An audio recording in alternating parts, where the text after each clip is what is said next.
نصرتی کی مثنوی علی نامہ کا تنقیدی جائزہ۔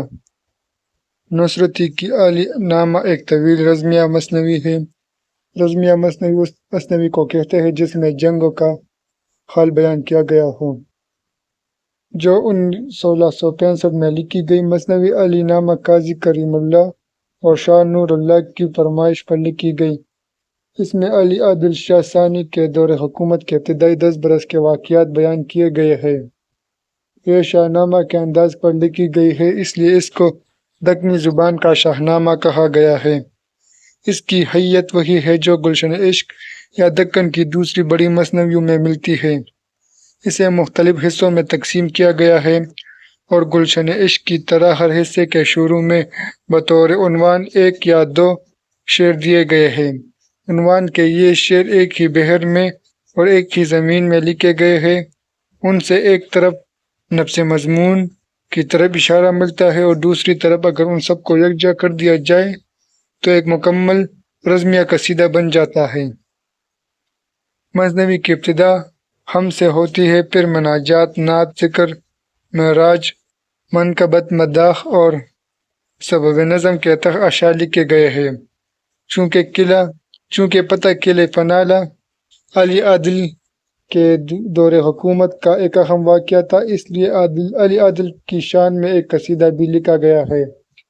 پتہ کے موقع پر جو بادشاہ کی مداحیں لکھی ہے اسے قصیدے کا نام دیا ہے اور بقیہ ہر واقعہ، ہر مہم اور ہر معرکے کو مثنوی کا نام دیا ہے۔ مہمات اور جنگوں کے نقشے، فوجوں کے مقابلے، لشکر آرائی، میدان جنگ، فوجوں کا کوچ، جنگ کی تیاری اور فتح اور شکست کے واقعات کو شاعرانہ انداز میں تاریخی صحت کے ساتھ بیان کیا ہے۔ اس میں شاعری کا ایک ایسا سمندر ہے جو موجیں مار رہا ہے۔ خشک تاریخی واقعات جس شاعرانہ حسن بیان کے ساتھ نصرتی نے لکھا ہے وہ ایک ایسا کمال ہے جس تک کوئی دوسرا شاعر نہیں پہنچتا۔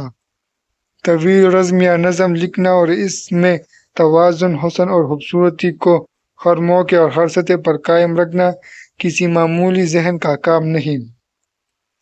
نصرتی کا قلم ایسی روانی اور چابکدستی سے خیال اور جذبے کو اظہار کے سانچے میں ڈالتا ہے، اس کا تخیل فضا اور موضوع کو اس طور پر سمیٹتا ہے کہ میدان جنگ کے نقشے، فوجوں کی معرکہ آرائی، قلعوں کے محاصرے، تلواروں نیزوں کی یورش، گھوڑوں کی چستی، فوجوں کا دبدبہ اور ساری کیفیات اور مناظر کی جیتی جاگتی تصویر آنکھوں کے سامنے پھر جاتی ہے۔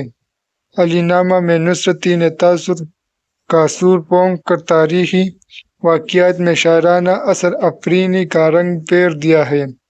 اس مثنوی میں واقعات نگاری اور منظرکشی دونوں کا کمال نظر آتا ہے اور جا بجا جنگ کے جیتے جاگتے منظر دکھائی دیتے ہیں۔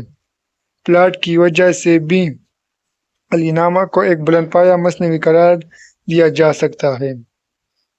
آپ سے انٹرویو یا ٹیسٹ میں اس بارے میں سوال کیا جا سکتا ہے کہ علی نامہ کس کی مداح میں لکھا گیا ہے، تو آپشن میں حضرت علی کا نام بھی دیا گیا ہوگا۔ آپ نے ان MCQs کو غور سے دیکھنا ہے اور علی عادل شاہ کو ہی ٹک کرنا ہے، کیونکہ مختلف سوالاتوں میں ایسا آیا ہے کہ لوگ غلط ٹک کر دیتے ہیں۔